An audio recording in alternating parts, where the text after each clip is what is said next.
So there's a lot of differences of opinions out there on motor height, and I've seen lately a couple different people have some questions and not being able to get their boat set up right or get their motor height just right, and a lot of differences of opinion from people that have a lot of different kind of boats. Recently I saw one where a guy had a tunnel, which of course this is a tunnel. Go ahead, Texas Outboard Jets, make your jokes. Anyhow, with the tunnel, you can't, I've never seen a tunnel where somebody had their boat all the way to the grate pins. You want to have it kind of in between the leading edge and the grate pin.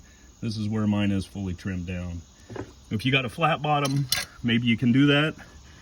Different boats are set up different ways, and every boat's different, so there is no right or wrong, but a good starting point for people is to have the leading edge just right at the bottom of the boat or the tunnel.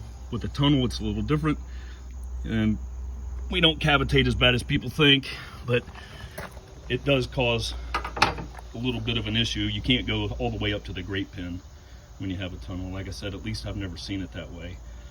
Also, when you're running, you don't want to start off and keep trimmed all the way down and just run around like that.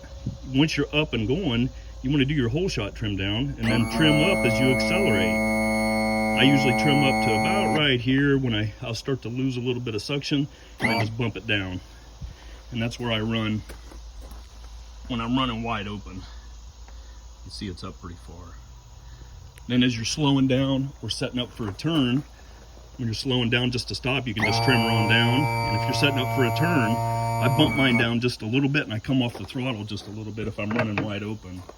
And then you accelerate. You use the thrust to turn you.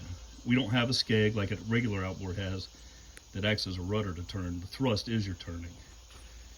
So that's just how I do it, and I've seen a lot of questions and people asking about motor height and everything else. And Dennis Bohannon's put up a bunch of videos on how to set your boat up, and this one's amateur compared to his. It's just my thoughts and what I do.